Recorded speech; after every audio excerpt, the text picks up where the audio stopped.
From Mothman and Nessie to the spirit that haunts your home, welcome to Bob After Dark, a podcast about legends, lore, and the supernatural. So turn your lights down and your volume up and enjoy your trip to the shadows.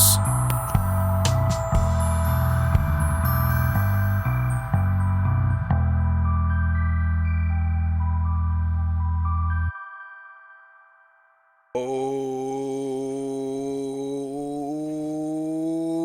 hey there, children of night, and welcome to Bob After Dark, the show that takes you into the shadows and goes inside to everything that goes bump in at night.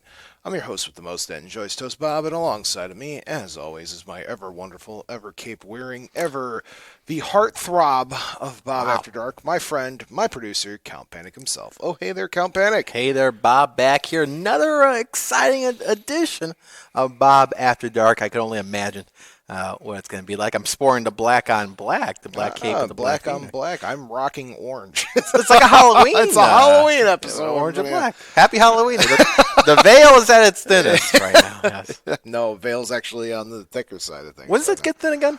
Spring equinox. Okay. You get the 4 times a year. Spring equinox, fall equinox, summer solstice, winter solstice. So we're close. And Samhain. Yeah. Yeah. Okay. I guess if you tempt it hard enough, the veil could be thin whenever you want it to be. Yeah. Well, we'll work on it. Weekend update from your account. Bob, what did I do this weekend? What'd Let you me do this think weekend? back and ponder what I did this weekend. You know, I wish we had access to like really cool effects, because this would be like with like reenactment actors, so we could do like a Scooby Doo. Yeah. Well, you know, some weekends are more exciting than others, Bob. But, you know, I just had a kind of a relaxing weekend. You know, we're at this time of the season where it's kind of simmered down. The festivities, holidays, what have you, wind down. And we're in this month of January, February. It's kind of like, oh, we're just getting by until spring. Although I'm not knocking. Some people love the winter. And if it's all for you, go for it. I know you're a big winter fan, aren't you? No. Oh, you're not. You're a I big. hate wintertime. Oh. You like the summertime. No, I hate it. You like the fall. I like the fall. I like the fall. I like the spring. I like when I can walk outside in a flannel and be comfortable, you know. What would you Summer's take, though? not terrible. As I get older, I appreciate the warmer weather a little bit more. You're more of a summer or winter guy. I forget. You're more of a. I guess I prefer the winter over the summer. Yeah. It's easier to get warm. It's harder to get cooler. Sure, there's only so much to take off. But did you do anything exciting? Bob, nothing too exciting, no, Bob, but had a good weekend all in all. That's good. How about you? Anything going on? What did I do? Oh, you know, I was at Anime Milwaukee this weekend. Yeah, I didn't speak though, so there's no Bob After Dark appearance there. That's right. You were there. I goofed up. I totally goofed up, and I forgot to submit before the deadline date, which happens. You know, happens. So I didn't submit, and I was just there. I got to do some con booth work, and I was doing multimedia stuff for you know, whatever, shooting video and getting photos, and I bumped into a old Bob After Dark friend. You bobbed into Bob. Bobbed into a there you go. That's what happens when Bob bumps into somebody. You got bobbed into. You bobbed into someone. Who did you bob into? Do you remember Sam Sawyer from the we interviewed her last year about her cartoon Salem? She zoomed in, right? Yeah, she was there selling her art, and I go up to her. I'm like, hey, you remember that deep dish pizza I promised you? And she's like, I'm sorry. And I'm like, it's Bob. And she knew me right away, and we talked. It was really cool. So it was really nice to play catch up with Sam for a little bit. Did you know she was going to be there? I did. Okay. So I was there during setup, and I saw the Sam Sawyer illustrations, and I'm like, I got to say hi finally. You know? And it was pretty cool to say hi to her. And Salem is sitting in some developmental stuff right now, so hopefully we could see Salem at some point. Yeah, you know what, Bob? But what's stopping? You should just have a little makeshift table, plop yourself right down. They wouldn't care. It's Bob. And I quickly get removed from the convention. Oh, come on, Bob. No, it was all right, though. You know, I'm not used to doing cons incognito, no pun intended. Mm-hmm. No incognito. Yeah, hey. So, but, you know, I can't go anywhere without being recognized, I guess. No. So it was a decent time, and then I got to spend some time with Dr. Ben Vanderson. Oh, yeah. How's he doing? Ben's doing great. We went to an occult store, Mystical Arts, Alchemy, and, it's up past Andersonville on the north side of Chicago. I can't think of the neighborhood off the top of my head, but the Alchemy Arts is what it's called, and the store is wonderful. It's ran by a really nice dude, and the store's jam-packed with everything you need for your mystical arts, and it was pretty cool to be able to do that. I mostly have been playing catch up on trying to sleep, man. That My happens. sleeping patterns have been so jacked up lately, but that's about it. My Well, weekend was filled like that, and just Yeah. trying to play catch up on relaxing my body now. Well, before you continue on, though, did you buy anything from the shop? I did. I got some. I got some regular sage because I'm running low, and then I got some lavender sage. So sage infused with lavender. It's not only a cleansing, herb at that point, but it's also calming. Oh, good. And Florida water. Can't go wrong with old-fashioned bottled Florida water. Now, what makes Florida water so special? I'm not exactly sure the properties that go into it, but it's a 1 part cologne, like a really like herbal like cologne, not like fancy stuff, but like earthly, I should I say. get it, yeah. You've smelled Florida water before. If I popped open the bottle, you know Probably, exactly yeah. what I'm I know talking moon water. about. Yeah, moon water or Florida water. Use that as a. It's like moon water, where you can use moon water. You could drink it, or you can use it to water your plants. Florida water, you kind of use it to not cleanse an area per se. I guess you could sprinkle it around the house like you would moon water for like cleansing a space. Yeah. Florida water, I would use to cleanse my hands. So if I was messing around with some nonsense and I felt something kind of just attach, I would use it on the hands or the arms just to kind of brush off. Or if you're into tarot reading, you could sprinkle a little bit on your cloth for tarot. Or if you're, the witchy persuasion, you could use it to clean your altar too. It's a good little cleansing thing. And it also smells really good. Any little bit helps there, Bob. Every little bit helps. You ain't kidding. Anyway, I should tell you what the show's about, right? Yeah, sure. If this is your first time ever watching or listening to Bob After Dark, we are your weekly podcast where we talk about legends, lore, and supernatural, things that go bump in the night, lights in the sky, weird cryptid stories, and of course, Count Panic's favorite combination of a Sunday. Oh, a Sunday? Like what I would like on a Sunday? Yeah, what do you like on a Sunday? Like maybe some whipped cream on there. What's the base of the ice cream? Let's start with the Oh, base. a base of vanilla for a Sundae. I'm a chocolate guy, but I think if we're talking Sundae here, because then you have hot syrup on top of it, some chocolate syrup. What do you do with hot chocolate? I'm gonna do the hot chocolate on top of that, yeah. And it's cherries. You gotta have some cherries on Cherries, there you too. whipped Well. cream. Cream, yeah. Do you do I'm not nuts? I'm not big into all of that. Sometimes it's too crunchy. I gotcha. Yeah, but I mean, maybe some. Is it pecans? Maybe some Pecans, that's the nuts you would put on it. Yeah, but not too much. Not too much. Geez, anything weird? Maybe some. If we're going fancy, maybe some crumbled Oreos. Oh, look at you. That is fancy. What else? Maybe some banana in there as well. Oh, that would be called the banana split. Banana split? Is that banana split? No, you could have a chopped up banana in there, can't you? That was my dad's favorite. It was a banana split, believe it or not. I do like a good banana split there. So we divide the show up here into two parts. That made me think for a while. I did. I'm glad to hear I could stump you. You know, it's hard because I don't pre-plan that. And it's like, I have an improv background, but it's hard to, you get to that. And I really got to think about that. I don't plan that ahead of time, asking you what questions. You'd think after a few years of doing this, I would run out of questions, but I always think of something new. There's always another question There's to be always answered. a question, and this is, you guys could use this on all of your first date knowledge. You can pretend that me and Count are on our first date, and I'm getting to break the ice. You guys can take all these questions and run with it.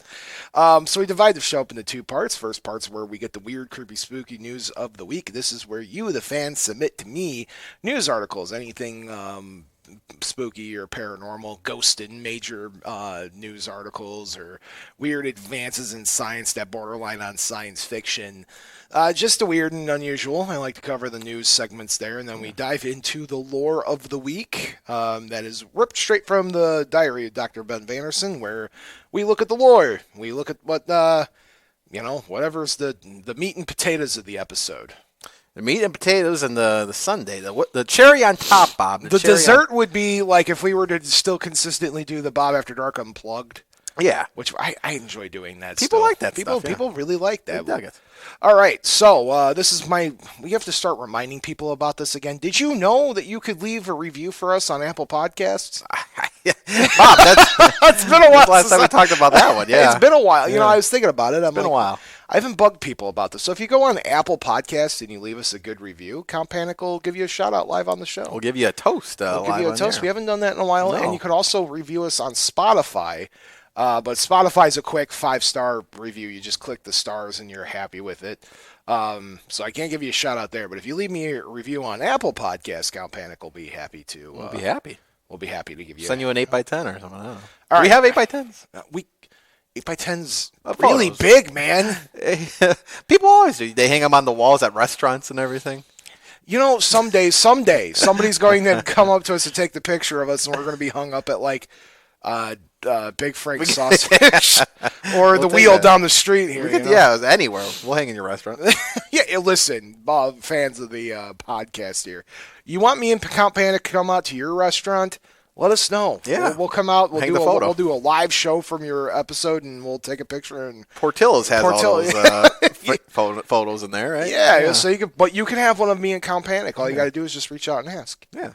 All right, so let's dive into the weird spooky news of the week. This first article actually comes to us from a dear friend of the podcast.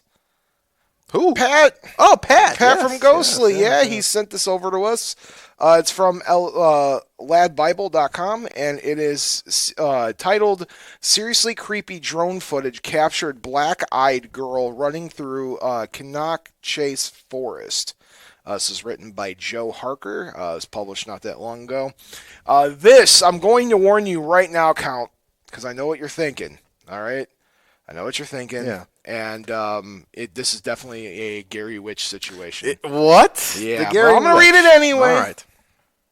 All right. Canuck, by the way. It's Cannock. If I'm pronouncing that wrong, I'm sorry. Drone footage taken over Canuck Chase Forest shows what looks like the paranormal black-eyed girl rumored to haunt the place. When going out ghost hunting, the best you could probably get is a glimpse of some grainy slate of an unusual figure, which could be a spectral spirit or just someone having a walk. Canuck Chase is considered to be one of the most haunted spots in the UK, with a string of spooky sightings made throughout the years, and one thing people keep going back to is the specter of a black-eyed girl. Over the years, many people have claimed to see ghostly children with sunken black eye sockets lurking in the trees. People aren't sure whether there are meant to be ghosts of victims of a terrible disease from centuries ago, or were slain by a monstrous killer in the 1960s. One claim says that these ghosts of the black-eyed children are people who died of diphtheria, Diptheria. I'm probably pronouncing that wrong. I'm not familiar with it.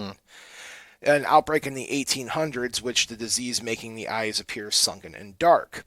Another says that there are the ghosts of victims of Raymond Morris, who murdered 3 children between 1965 and 1967. Of course, there's a claim of people who don't believe in ghosts, saying this whole thing is made up. I believe in ghosts, but I'm going to tell you that this footage is wonk. I'm telling you now, and you guys are going to follow along, because I'm going to put this up on the Children of the Night page tonight, and you guys can go take a look at it. Tonight being the time we recorded, but I digress. Well, the drone footage from a true believer spotted something on the edge of the tree line and swooped down for a closer view, and cameras say they saw a mysterious figure lurking around. People watching it thought it looked potentially like a ghost, with one saying Canuck Chase is well known for things like this, and the second saying it was seriously creepy footage. Someone else more skeptical asking whether they drove the drone, you try saying that 5 times fast, closer to the girl for a better look, and another person arguing that it was fake. I am telling you, this is fake. Another claimed it was obvious that a spectral spirit was a person dressed up. But there are more other supposed encounters with the spirit of the creepy child, with fright seeker Tom Buckmaster spending the night in the woods and getting freaked out by weird noises. Meanwhile, another paranormal seeker claims to have met the black-eyed children in Canuck Chase, which he claims is also home to werewolves, a pig man, and allegedly even a Bigfoot. Although the last one, of course, is the British version of an American classic. If you're intent on going to try to find the black-eyed girl for yourself, then there are pretty frequent ghost walks that you can go on. A paranormal investigator believes that he heard voices and warnings from these so-called black-eyed children while exploring the Canuck Chase woods in Stratfordshire. These names are pretty long here. Count. The woods are the same ones that Raymond Leslie Morris murdered the 7 children and 7-year-old child Christy Darby in 1967, with the area known by ghost hunters as being home again to these black-eyed children. So there's a lot of different footage of these things that have come up over the time, but this new one is this drone. I'm going to send over the article to you right now. I was going to send this to you before, and it completely slipped my mind, so you can kind of get an opinion on it yourself. So be ready for that. The best way I can describe it to you guys while I'm sending this over to Count Panic, it looks like a person in a floral dress. If you're flying a drone and you catch this thing, I guess I don't know. How do I want to say this? Okay, I sent you over the link. Let me know what you think. Take a look at this link here. It's hard to say, right? Yeah. I don't necessarily like to believe that everything you see is real. I am on the believing side of the spectrum, but it doesn't even look like a ghost, man. Yeah, I'm looking at some of the photos you sent here, Bob. It looks like sometimes it could be like a figure. But then again, I believed in the Gary Witch, so what do I know about any of this stuff? But man, it's so strange because it looks like a solid person. It does. And I don't want to say it was staged. Maybe this person was legitimately out hiking through the woods. Very eerie, though. Yeah. It is kind of unsettling, I guess. If you're walking around, you see that. I mean, it's spooky, Bob. But to fill some folks in about the Gary Witch in Gary, Indiana. A few years back, there was a sighting of a witch on a swing set, just swinging back and forth, and people said, people that never knew that was the only time you saw the Gary Witch. Yeah, I know. Well, I mean, you're right. This probably is just somebody in a get-up, maybe. Yeah. Yeah. Yeah, man, that Gary Witch, let me tell you. That Gary Witch was something. Hashtag panic steak. Yeah, Bob, I'm going to be with you on this one. I'm looking at it. It does look like it's just a solid figure. Not transparent or anything. So but who knows? Who could be underneath that cloak there? I'm not sure, but not a ghost. Not a ghost. Not believing it. Don't care. I'm with you on this, Bob. Sorry. Now look, this is my last time saying it. I am on the believing side of the spectrum. Yeah. But I'm not an overzealous believer. Not every bit of evidence that you send me, I'm going to believe. This is one of those times. I believe that there is a potential that there could be these stories of these black-eyed children wandering about. I believe that could be a total thing. I did a podcast episode back during the pandemic talking about the black-eyed children. You guys can go back and listen to that episode. It's really good. So, I mean, it's possible. But this is not one of those times. I don't believe it. Nope. Yeah. It doesn't even look like a kid. No. No, it looks like a middle-aged woman. I know. Okay, anyway, let's have some people like to mess people's minds up out there, I tell you. All right, this one was sent in from listener Mark. Multiple witnesses report camouflage creature straight from the movie Predator in Chicago. This was done by the Singular 14 website. It's written by Tobias and Emily Wayland. Lou Strickler, Phantom and Monsters, recently received a report from a woman who said she had seen a transparent human figure that shimmed a yellowish white color last September in Chicago's Groveland Park neighborhood. The quote goes as follows: "I'm no storyteller, but I will try to recall as much detail as possible. Now, my experience happened on September 2nd, 2022, so not that long ago. I had been out through the day running a few errands here and there for my father, who is elderly. Later that day, I returned back to my dad's apartment, which just happens to be a tall residential building in Chicago. His apartment is 6 floors up. At some point during the early evening, I decided to go out and on the balcony for a quick smoke. I was standing there just staring into the thin air, not really thinking about much or doing much. As I stood there with my cigarette in hand, I shifted a position and began to observe a very large tree about 20 feet away. It was roughly about 15 feet below of me, and I noticed that one of the branches of this tree was bowing quite heavily, which I remember now thinking back was quite odd at the time. As I'm staring at this branch and trying to make sense of what my eyes are seeing, I have this horrible feeling coming over me, the most intense sense of dread and fear. It was almost like every part of my body was screaming at me to turn and run, but I didn't know why. At this very instant, the bowing branch that I had just seen observing began to shake violently, despite my internal instincts still screaming at me to leave. Curiosity had now gotten the better of me, and I started to move along the railing to get a closer look. Then I saw it.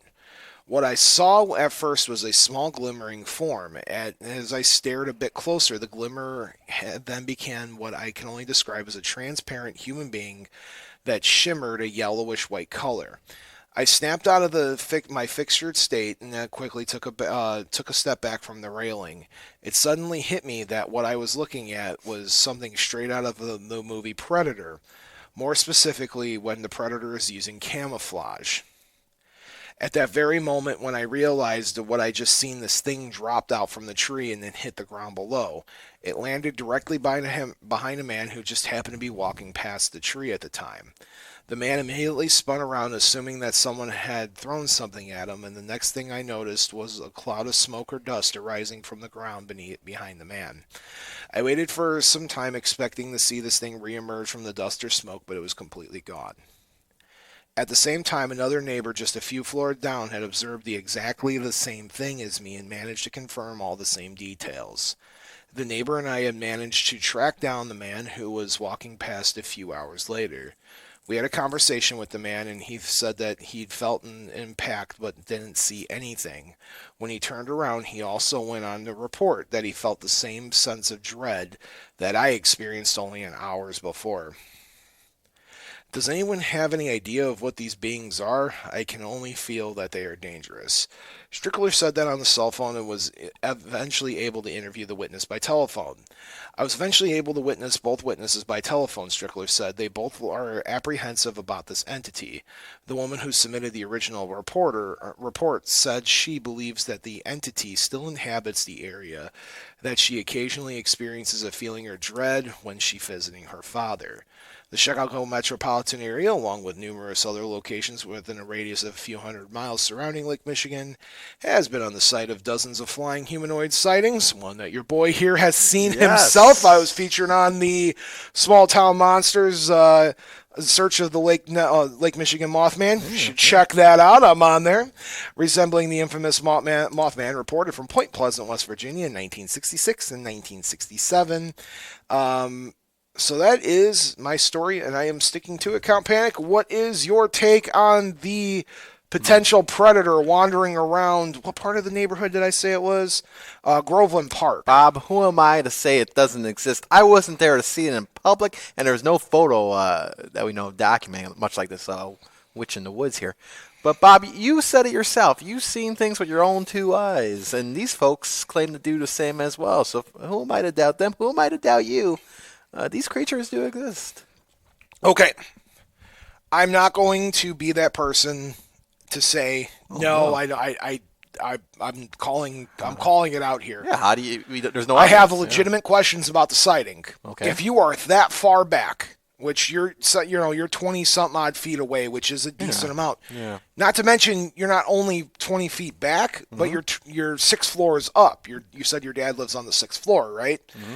If you're that far away and you're looking down, how hard would it be to make out something that's transparent, that's leaving almost like a signature versus a solid structure? Does that make sense to you? Yeah, that does make sense, Bob. Yeah, Before I get to this point, what's the hashtag panic stake? Again, who am I to doubt that? Okay. Did I ask you this already? You asked. Oh, my apologies. You didn't do hashtag. Okay. You didn't do hashtag. Okay, but so that's my question on the sighting is, if you're that far back and that far up, why aren't you able to see this thing? Yeah. Like, how are you able to see this thing? I worked in the field of vision for many a long time before, moving into the Bob After Dark verse full time. I don't see. I've never heard of somebody with that good of vision. Even with the 2020 vision. Even with 2020 being that far up and that far back, you would, if it's camouflaged in, you would have to pick up on just like the slightest glimmer.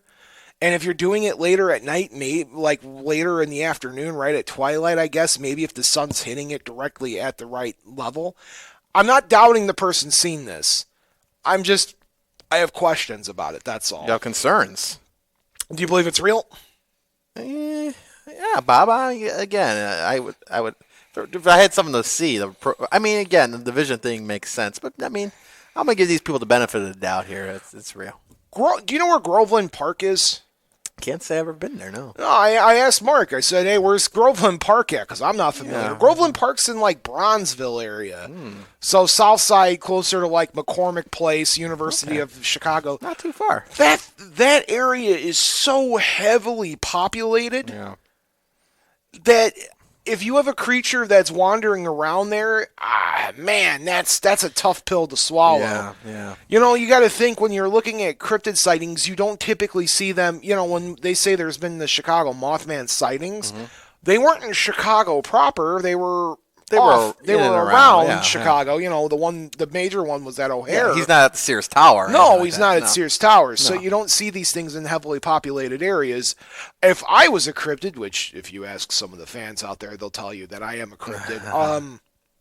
that you don't see these things like that. They're usually in remote areas or wide open fields. The airports are a good example because there's nothing there. It's just airport, right? Makes you wonder, why don't they? There's got to be one roaming amongst the city people in the big me and you, the big city. Me and you. Yeah, I guess so. Yeah, we're roaming about, but yeah, that does make sense, Bob. But for once, I would like to see a Mothman in a populated area. Maybe we're just walking around.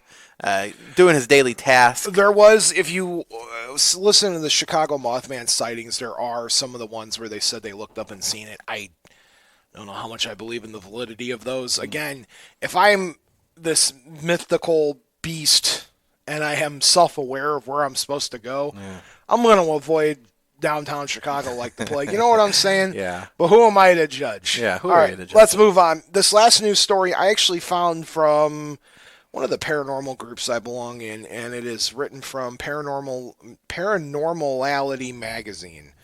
Paranormality.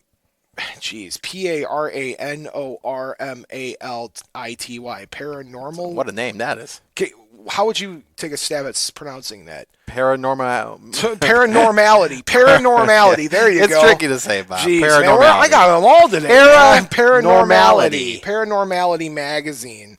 Had an article written by Jack Kirby. Don't be confused with the Jack Kirby from the comic verse. I don't think it's the same one.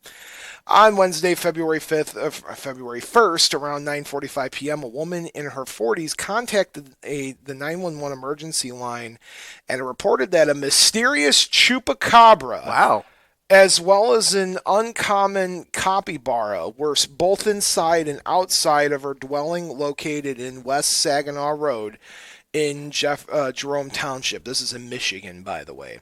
Sheriff Myron Green later commented on the strange occurrence. She's reporting an animal out back. She believes it possibly could be a chupacabra, says the dispatcher in the Midland County Central Dispatch of the call. What's the animal? The officer asks.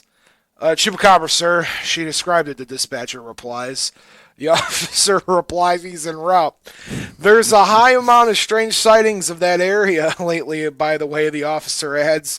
When the deputy... I'm sorry for laughing. Yeah, it's humorous a little bit. The deputies arrive at the apartment. They interviewed the woman and thoroughly searched the premises. They verified there was no evidence of any strange animals, said Green, and adding that the woman later provided some insight on why she saw the creatures. After that, she said that she was coming off some intoxicating substances. Yeah. That does it. Deputies decided to... The deputies decided to forego issuing a citation to the woman for a phone call. She honestly somehow believed that these animals have been there, Green said. Mysterious and unknown, the chupacabra is a cryptid, a creature not officially acknowledged by zoologists that possesses legendary status on par with Sasquatch or Nessie. This elusive beast has earned its name from Spanish folklore as the goat sucker for its penchant for drinking blood of goats. Over the past few decades, the creature has become part of Puerto Rican folklore due to the reported sightings since the 1990s. It is commonly associated with attacks on goats and cattle as well as drinking their blood, all of which have caused it to gain immense popularity in the world. From South America to Central America, the creature has been characterized as a small two-legged reptile. However, in areas of southwestern United States, it is often represented more like an animal that with four legs similar to that of a canine. Hashtag Panic's Take. Yeah, Bob, this is interesting, but here's the thing. You said a key earlier, what you said. There may have some beverages been involved here. Oh, which is something you never want to. Again, when you learn this, either you're ghost hunting or your cryptids are out there. You can't be drinking while this stuff is going on. My number one rule of paranormal investigations: don't drink before you do it. So any validness to the story is kind of you choose to disbelieve it a little bit because alcohol may have been a factor in the whole evening there, Bob. So I can't take this one as seriously as the last one just for that reason alone. No, I've been there, right? You've done that. Been there, done that. You drink a little too much and you start seeing things, or you might do something else and you might start seeing things or hearing things. Think long and hard before you call the police. Long and hard. Yeah. Because, yikes, someday you're going to end up on a Chicagoland radio show podcast where I'm like, man, that's rough. I feel for the person because obviously that's it. Like, when you sober up, there is definitely going to be a level of embarrassment. Like, oh my God, there's a chupacabra and a Caripapa running around, like, what a mixture. It's a lot to take in there, Bob. Absolutely. But you're right. Don't drink and ghost. Don't drink and ghost. That's a sticker idea for us. Don't drink and ghost. Yeah. Well, all right. Yeah. Count, you ready to take a quick break? We should do it, yeah. All right, folks. Stick around. You're about to be hearing some words from a podcast you should be listening to. Stay tuned.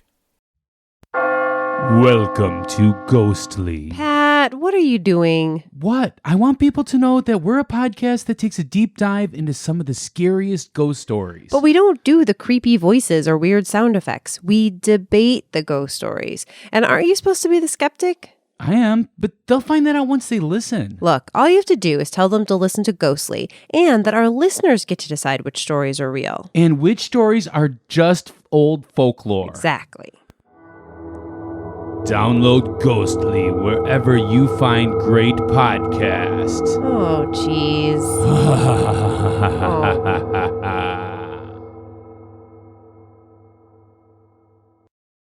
And we're back. That was a little longer than normal there, Bob. Sorry, Count. I had to blow my nose. You had me. I was sniffling like partway through. When you do the live radio and stuff. Yeah. You try to stop like involuntary like movement with your breathing, sneezing, coughing, whatever it might be. Yeah. I was sitting here and I'm like, oh man, I gotta blow my nose. I'm gonna sneeze. Luckily, I was in suspense there. Thank you. I appreciate you being professional and watching my hand motions. I'm glad we got that. What did you do during break? Well, that was actually a longer break than I'm used to, so I got a lot more done in that break than normally. You know what I did, Bob? I made my way. I had a banana split in each and every state. Oh, that's great. You want to know what I did during break?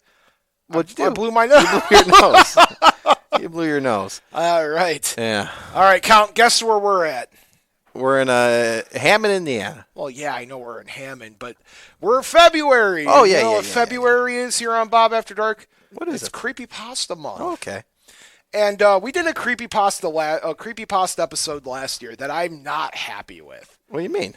We did our Backrooms episode, and I just feel like that episode was phoned in, and I wasn't very happy with it, so I want to do it again, especially because the Backrooms is growing in popularity at like an alarming rate. The Backrooms. The Backrooms, and we'll explain what that is. There's a popular YouTube video series that's going around, which I'm going to talk about in a little bit, and then they're making a Backrooms movie. There's several video games. There's many readings of what they are. So, I want to do a brand new episode, a brand new look at the Backrooms. All right. So welcome to Creepypasta Month. Revision, almost. We're revisiting the Backrooms. Okay. All right. My nose is clear, so we're ready to go. Is your nose clear? Yeah, I'm ready to go. All right. So the Backrooms is an urban legend and creepypasta that originated back in 2019 on a 4chan thread about unsettling images.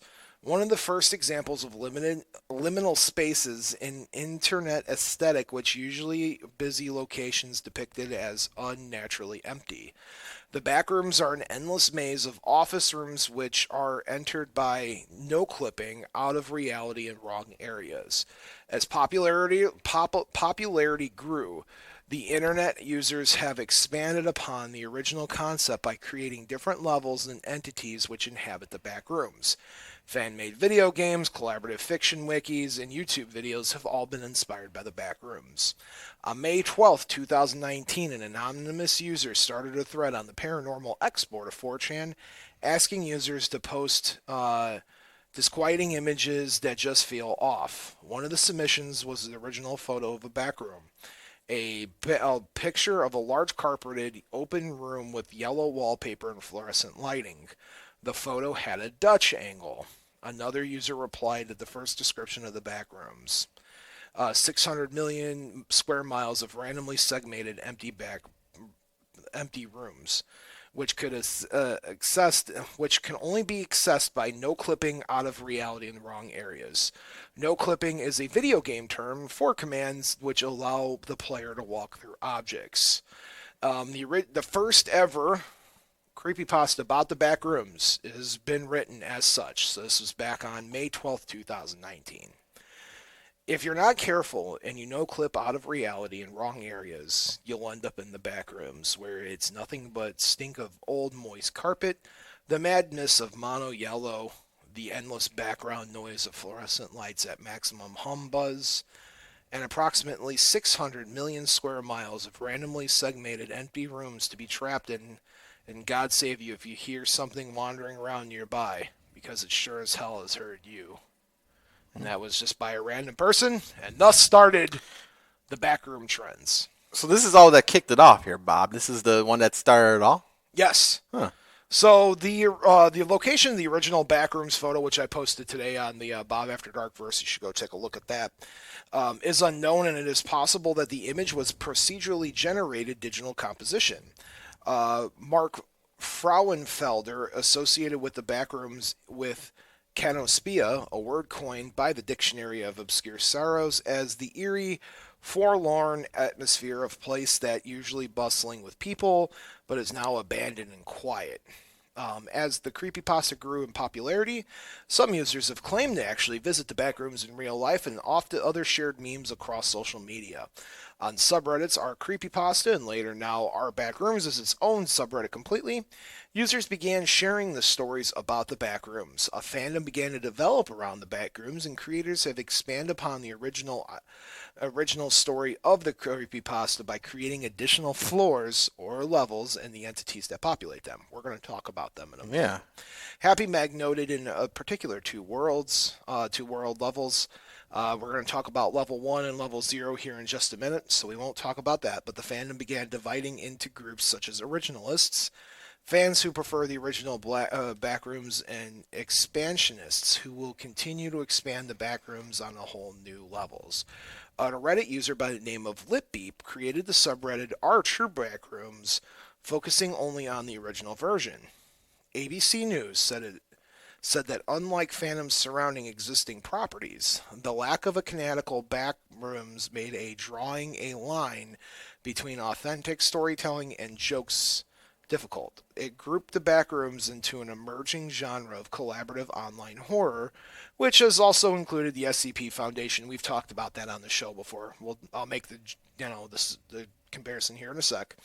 In March 2022, our Backrooms has 157,000 members, and the creepypastas began to amass a following on TikTok. Dan Eckerson, creator of original television series Servants, named the Backrooms as his main influences while working on the series.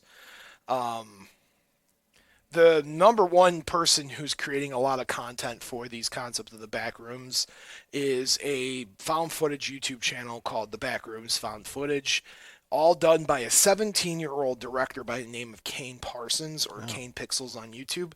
I have reached out to Kane to try to interview him. Haven't heard back yet. If we get one, it'll just be a follow-up. Kane's gotten his videos so popular that he's getting like an actual movie deal. Yeah. So good for him. Good for him. Yeah, good for him. So let's talk about it, right? So the Backrooms is this. Let me simplify it. It is a collective of people who are creating the story, and because there's no original beginning, people could kind of go in any which way they want with it. And the concept of the Backrooms is an open source part of fiction. So people can write whatever they feel like the Backrooms are known for. So I picked out several of the levels that I really like, and then I picked out some of my favorite entities that lurk around them.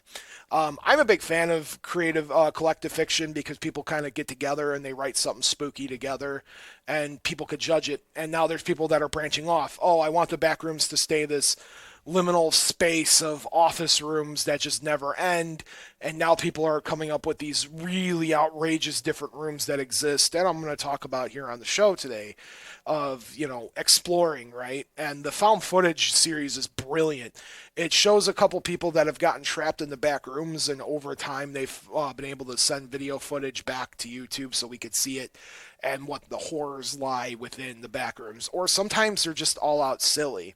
We talked about the SCP Foundation before, and in case you guys don't remember, the SCP Foundation is a collective of secure, contain, protect creatures, objects, entities, anomalies, whatever. They try to secure or protect them, contain them so they don't get out into the world. Some of them are absolutely horrifying, like a statue that if you turn away comes back and tries to break your neck.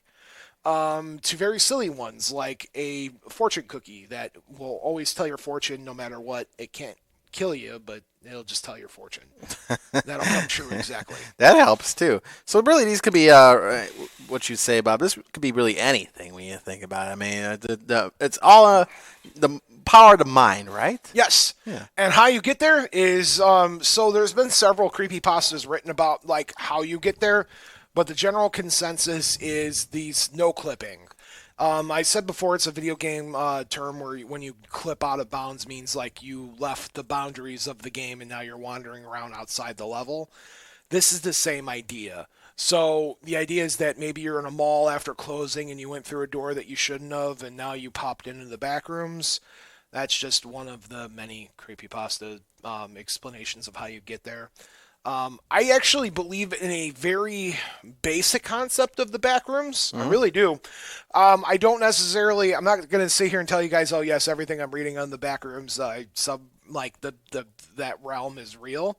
But I do believe in the concept of people here moving into some sort of parallel universe, right? You look at this, we talked on the Ritual Pasta episode about the elevator game, where you press a series of buttons and things happen, and eventually you walk out of the elevator in this like ethereal plane. I truly believe that we could do it in our dreams, if you're an experienced planeswalker and you're walking around the planes of reality, or lucid dreams are another one. If you're lucid dreaming and somehow you make your way through your own dreamscape and you're popping through, and there's different I believe in that concept. So the reason why I find the back rooms so interesting is because I truly believe that there's a potential that these things are possible. Because you never know. Because you never know. Yeah. I believe, when you're moving around in your dreams, or you're, floating about in reality, when your etherical form leaves your body, you go someplace different, or you can wander someplace different. And that's, in essence, I guess, a version of a back room, right? Some people may think of a happy place. Some people may just think of a really liminal, creepy office space. But now that you know what it is, let me chat with you guys a little bit about some of the things that lurk in the back room. So there is an entire list of entities to these. I'm just going to pick, I have like 3 or 4 of ones that I've picked that I think are A, the most popular, and B, are the most interesting. So the first one is entity number 3, the Smiler. It inhabits majority of the levels. By the way, the things I'm reading here are from the new people, the people that believe in the expansion of the Backrooms. So everything I'm reading here is from like the newer fandoms, not the true Backroom people. Right.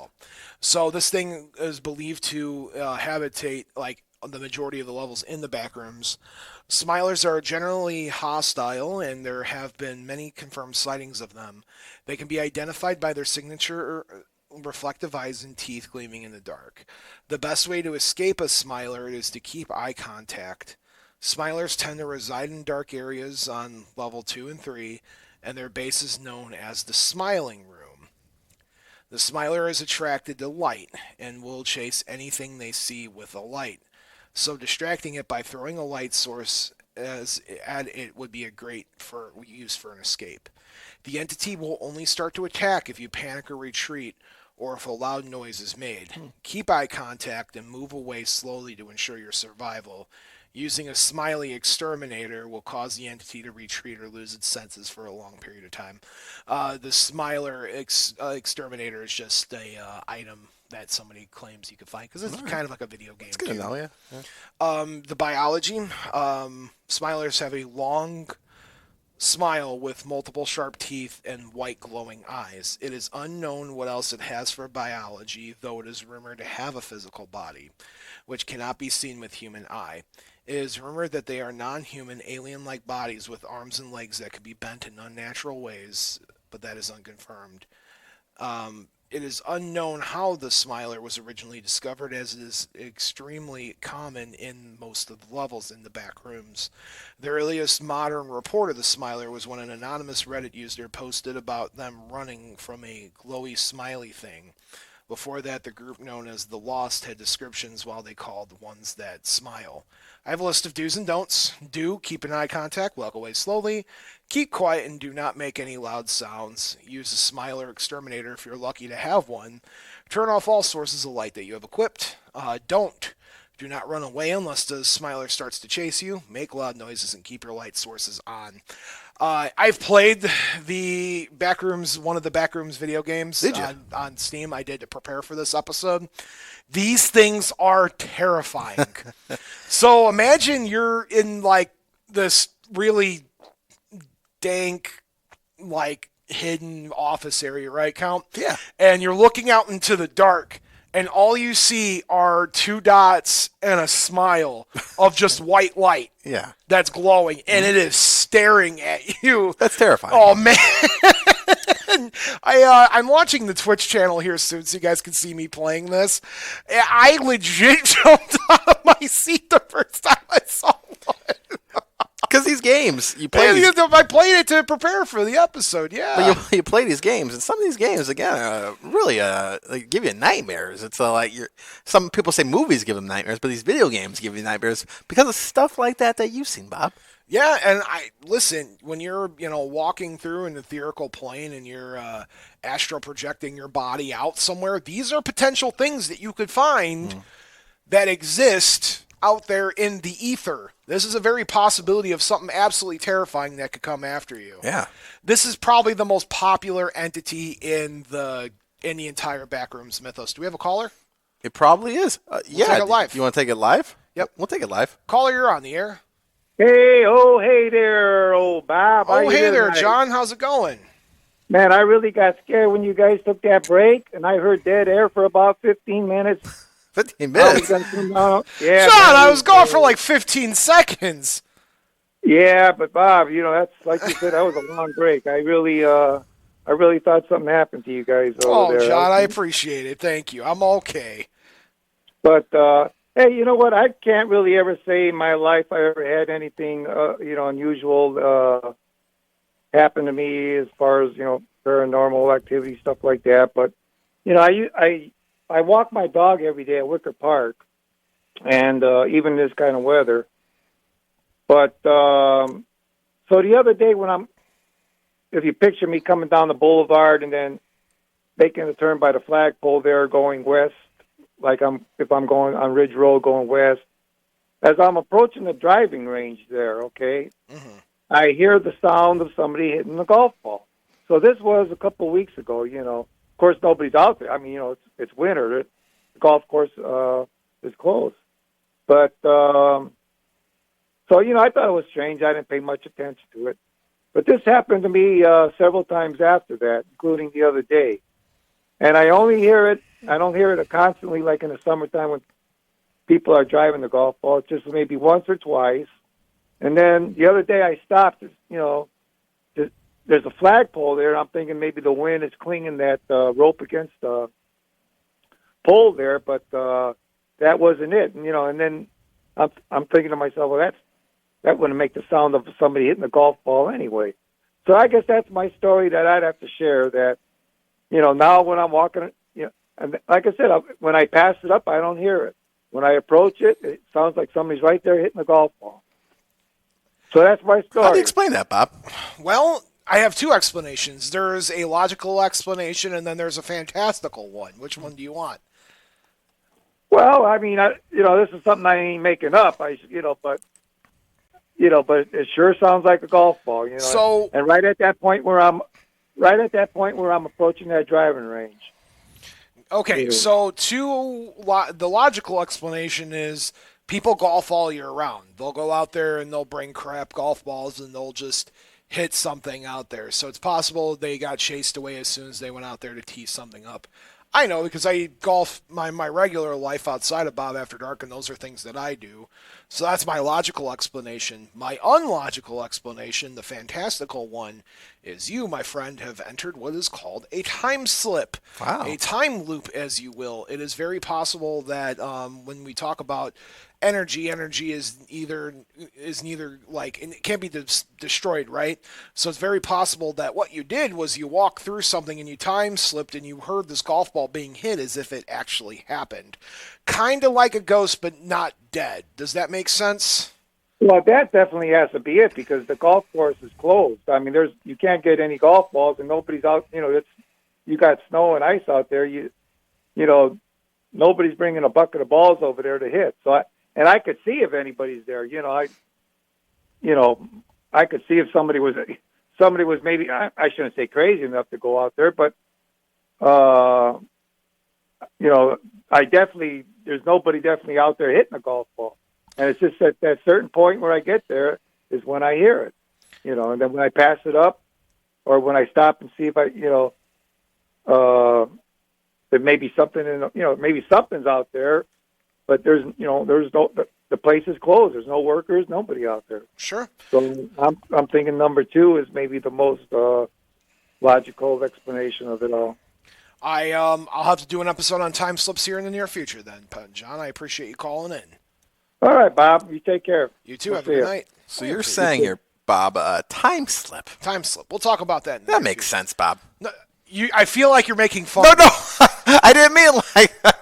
I know I said that didn't mean it like that. I said that meant to say that makes sense, Bob. I should have said it more directly, but okay. All right, you ready to move on? To the next room. No, we're talking about the next entity. The next entity. The next entity is the death moth. Death moth. Death moths are giant moths that inhabit the back rooms, while the male death moths are mostly harmless and possibly even tameable. The female moths are several times larger, can spit acid, and are entirely hostile. Death moths are attracted to light, so if you hear some fluttering of wings nearby, make sure you put any light source out.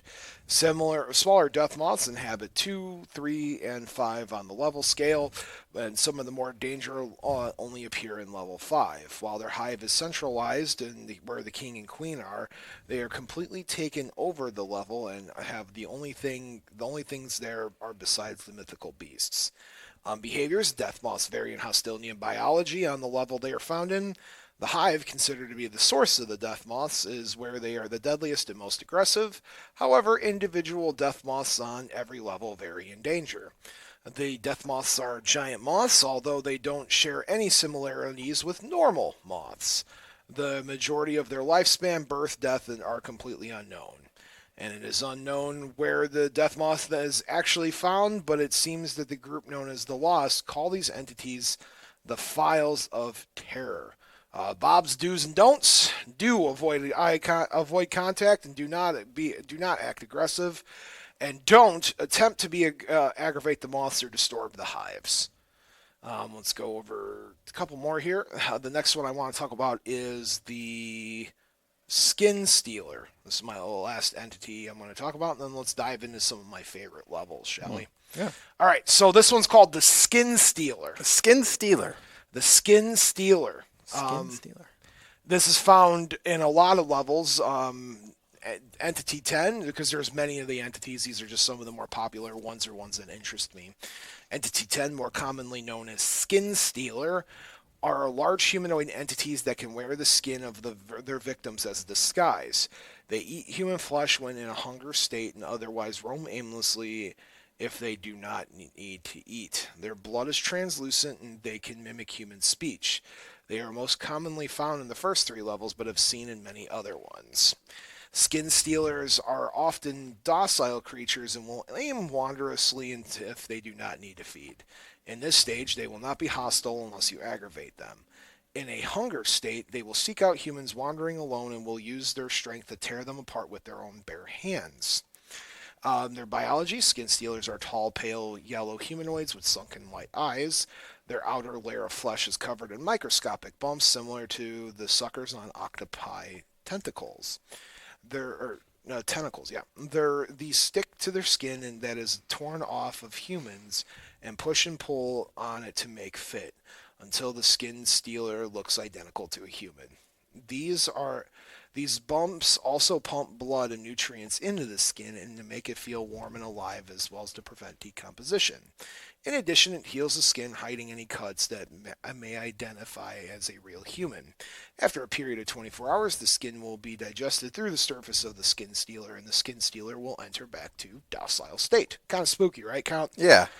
A skin stealer also has the ability to speak but cannot understand language. It will repeat what it hears, often in varying languages, in order to lure in prey, but it cannot actually communicate. Although since a typical skin stealer rarely uses their voice, this is not a good way to tell them apart from real humans. The blood of a skin stealer is completely translucent, so a good way to identify a skin stealer from a normal person is by their blood. Skin dealers sightings have been reported over the 5 years since the backrooms have been created. As some of the most popular entities in the backroom, they are often found in the first entities new wanderers will encounter. The Bob's do's and don'ts: do walk away slowly and calmly if you see one. Check anyone you are traveling with for clear blood. Don't trust anyone that barely speak or say random assortment of words. Do not aggravate the skin stealer in its docile stage. Yeah. Well, that's the thing, too, the whole aggravation point there, too. So you're saying when it's in a certain stage, that docile stage. Make sure you're bothering it during the docile stages. Okay.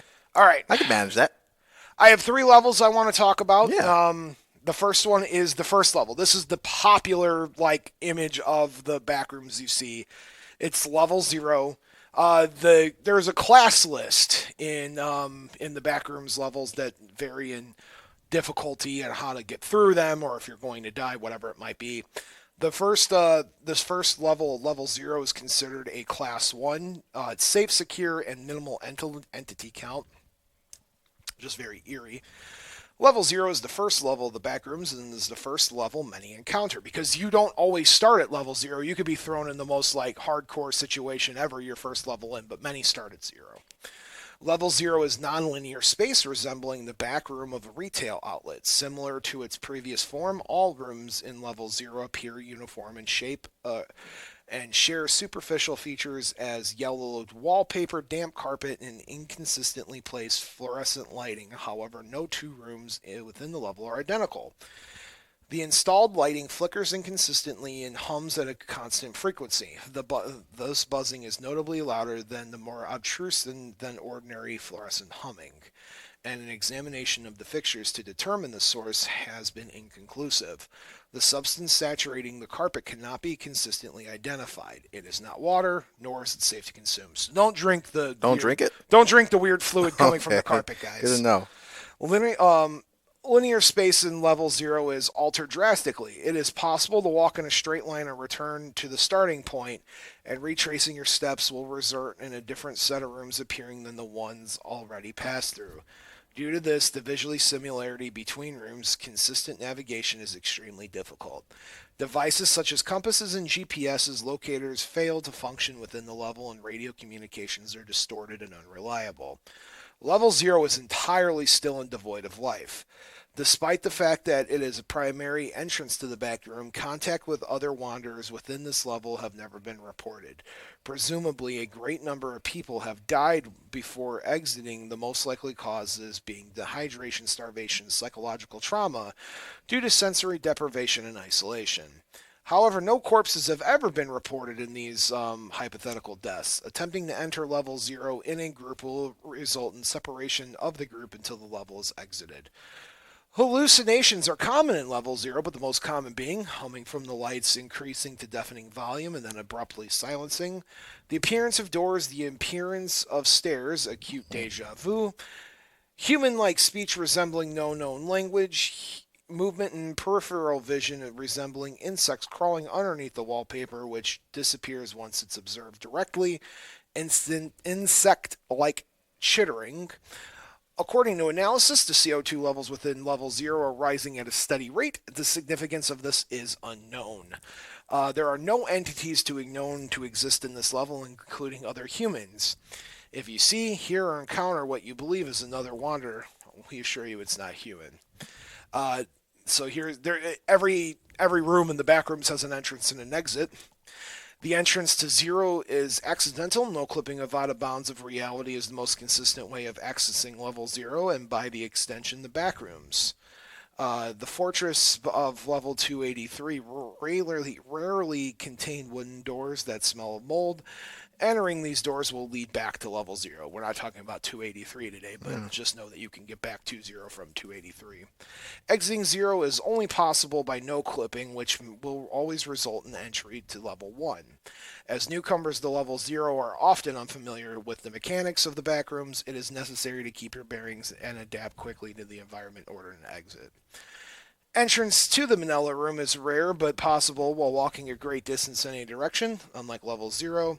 Wanderers can meet freely in the Manila room, but the room has a dead end. Rather, it functions as a rendezvous room for wanderers that survive the trek. So that's the level 0. It's just an empty room with lights and seeping carpet. Well, you mentioned the stairs at one point there, and they always say stairs in these rooms are always kind of tricky to maneuver around. Yep. So, yeah. So you got to get out of there the same way you went in. You got to find out how to clip out of reality. Yeah. All right, my next one I want to talk about is level 40. This one's a class 1. It's safe, secure, and minimal entity count. Level 40 is the 41st level of the Backrooms. This level seems to be an infinite arcade building with some fairly strange oddities. Level 40 resembles a mid to late 1980s arcade with various games and media you would expect in the time period. From many signs placed around level 40, it is seen to be called Roller Rockin' Pizza. The level itself holds some intricate designs and patterns on the numerous surfaces, such as dark blue neon carpet flooring and concrete walls, both of which are covered in graphics and planets and stars, which resemble a flow with spaceships and spacemen. Vending machines and other food dispensers are present within level 40, containing a selection of various snacks and other consumables. Although almond water hasn't been seen within the level. Almond water is like the good water you can drink in the Backrooms. The quality of the food seems to be fairly fresh and safe to consume. However, such food is covered in a dressing known as General Starflyer's Universal Sauce. The sauce itself has a lime green glow and contains many shiny star-like specks. Current advertisements shown within level 40 from posters and TV commercials claim that the sauce can imitate the taste of any food product, hence the name Universal. The substance is undergoing research at the current moment due to the fact that countless people who have consumed it seem to believe that they are a space cadet in General Starflyer's Space Corps. More information will be released soon. In the meantime, we advise that you do not create any attempt or try the special sauce. The many vending arcade machines can hold a sign paper that says out of order written on them, presumably in black Sharpie. Multiple TV stations are set up around level 40, which may contain commercials for various items that have seemed random and unbelievable. These commercials that have been recorded goes as follows. A new gigantic size of an adventure and a system-wide selection of taste, including General Starflyer's Universal Sauce. A whole new world of flavor. The perfect addition for every space cadet's adventures to the stars. Only at Roller Rockin' Pizza. Call 404-040-40-40-40-40-40-40-40-40-40-40 to get a chance at winning one of the 5 prizes, including a limited time General Starflare figurine ready for action. Sign up now, and the commercial cuts short on the black screen and before ending abruptly. The next one will go, hey, yeah, you. Look over here, it's us, the Backrooms Remodeling Co. Have a death trap next to your home? We got it taken care of. Have you constantly shifting haul in your house? We could stop it. Have an infestation of all kinds of creatures? Well, we can't really stop that by ourselves, but I promise we know this really good exterminator guy. He'll get that icky infestation dealt with in no time. And you want to know something even better? Well, I can't tell you to do or not. but it doesn't matter because you will get a free renovation after your first attempt. All for free. Wait. Don't we already work for free? We don't even get paid. You know what? Whatever. Just come contact us out at... How does anyone find us again? The advertisement ends. And then lastly, this advertisement is comprised of various music with text on the screen and image bar of Entity 65. Tickets are open to see Mickey playing with Molly's Comedy Club and Bar. Feel free to hang out as long as you'd like. We have cool stuff planned for you all. Just look at the sign and you'll find us. See you at the party. There were many advertisements recorded, but whether most were completely unintelligible or completely corrupted beyond repair. There are many other advertisements that are not recorded but can be seen in level 40 and various other levels. The rest of the level includes many arcade machines from various games in the 80s area, all functional and mostly playable, unlike the various arcade rooms in another level 25. Some of the more popular games from the front rooms, by the way, front rooms is what, in the Backrooms universe, front rooms are considered what we live in this reality. Yeah, okay, that makes sense. Such as Rampage Blastoids, Space Invaders Defender, Robotron 2084, Joust Gauntlet 2, and many more. Some arcade games contained within level 40 are not presented within the front rooms. Some appear to be nameless with random objectives. The ones you do have names that are documented goes as follows. Yoinkus 2. The main objective is to yoink the other opponent into a river on either side via a ball that you can throw at varying speeds. An anomalous property found is that the speed is high enough the glass on the screen can crack and will eventually break where one of the characters can consistently throw the balls towards the wanderer in that reality. However, the throw is very light, so it won't cause any damage. There is Googler Space. You can play as a captain of a ship, and as you drive the ship to avoid asteroids and gunfire. The premise is fairly simple and seems to last infinity. No known oddities have been found as part of yet. Tabletop, a simple game where you have to catch different foods that fall from the sky to avoid simple hazards via jumping. However, the difficulty of the levels is increasingly more difficult and anomalous to the point of the character begging for help and seems to remember the user if they have played Tabletop before. When the character dies from one of these hazards, they don't seem to come back until you decide to visit level 40 again. The grand finale seems to be an average top-down racing game for its time. However, the cars just seem to freeze in place after round 12 and the screen will start corrupt with everything disappears. Soon after, the screen will display only one word, and that is why. And then there's also, finally, General Starflare Wild Space. The game tasks and mechanics resemble the popular front rooms game Pokemon, as you have to capture other life forms in a ring-like device that allows you to use them to battle against foes. Once far enough into the game, the surroundings don't seem to work, and eventually the user completely disappears instantly without a trace. It's probably advised to avoid that game at all costs.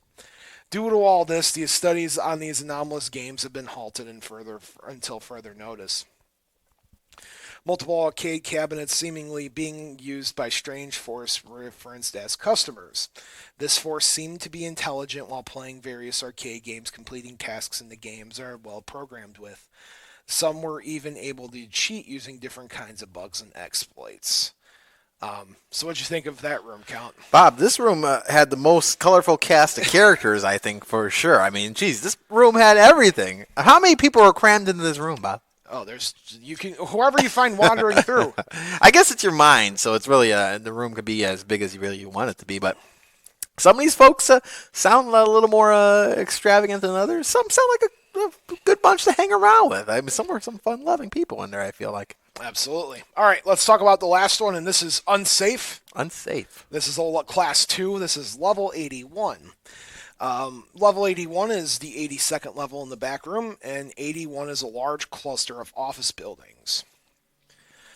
Level 81 consists of many office-like buildings similar to those found in the front rooms. The interiors of these buildings vary, but common themes have been noted.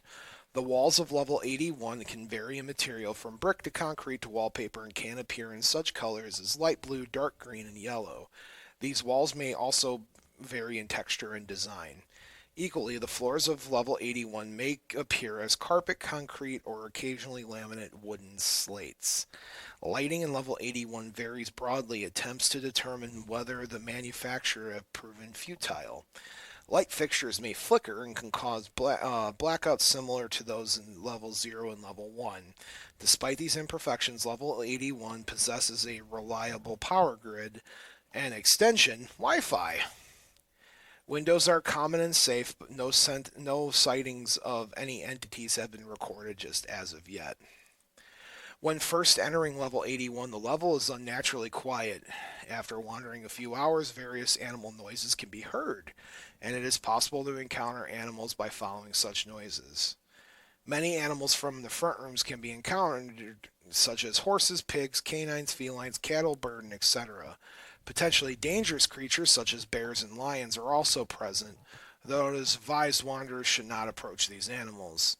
The leading concerning theory level 81's large animal population is that 81 is a starting level for non-human creatures from the front rooms.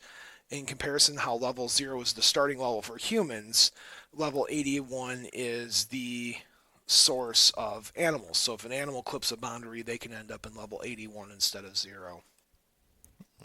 Just like that. Yes.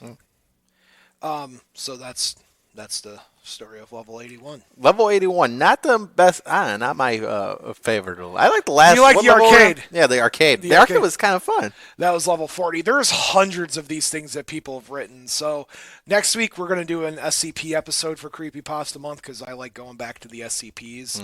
But we'll have to do another Backrooms visit here in the near future. But I love the things that people do for this, especially, Pixel Keen that's doing those fun videos. You could check them out on YouTube. They do these as if they were found footage.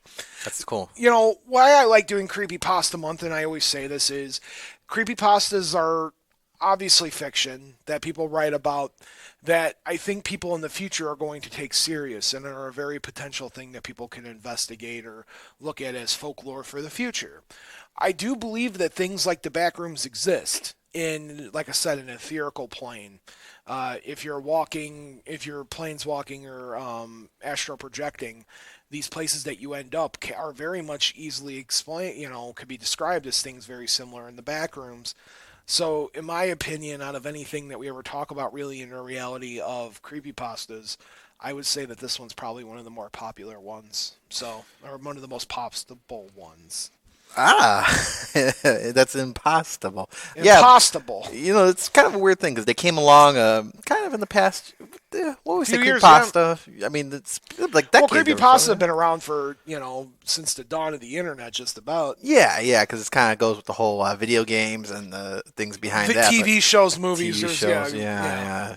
But I think they kind of took on a life of their own, and people just started. Again, you can do anything with your mind and create different rooms and. Kind of just took a life of their own. But that's what the creepypasta is. Yes. I think I got you there. Yeah, there you go. Yep. Camera switched back, really jaunted me for a second. I'm like, I count. Yeah, there you go. Welcome to the back rooms, Count. The back rooms, not to be confused with the front rooms. That's where we live. Front room, yeah. But Count, what'd you think of the couple of stories of the back rooms? I like them, Bob. Again, some you don't want to be in. Some you do want to be in. The arcade did sound fun. Others, not so much. Anything involving stairs, probably not the best either. But Bob, a heck of a room episode. So maybe, who knows? Maybe we'll have to create our own room in our minds. Absolutely. What would your room have there, Bob? All would be the radio studio with me and you. The old one or this one? This one. Okay. Yeah. That's already in our room. Absolutely. Yeah. Count, do you have any closing words for our audience? Bob, be careful what room you go into. And Could be the back room, could be the Be front room. careful of them no clips. Yes, that too as well. Folks, thank you for watching and listening to another episode of Bob After Dark. On behalf of me and Count Panic, we just want to wish you all sweet dreams. Mom, I know you're listening. I hope you have a good night. Tiff, no matter where you are in the world, I hope you have the sweetest dreams of them all. And Dad, wherever you are in the universe, I know your 1 year is coming up quick, and I'm thinking about you every day. I love you very much. Good night, everybody. And remember, the two most important rules of Bob After Dark are not all who wander are lost, and as above, so below. Until next time.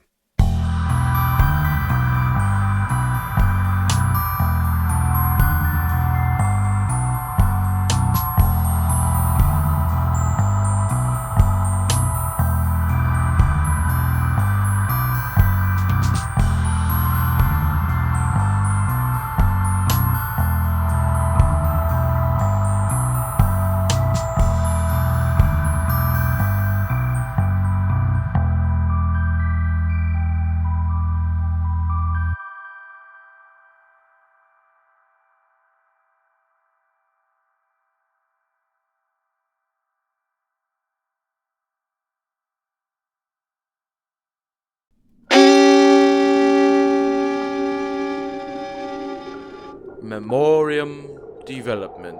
Goal.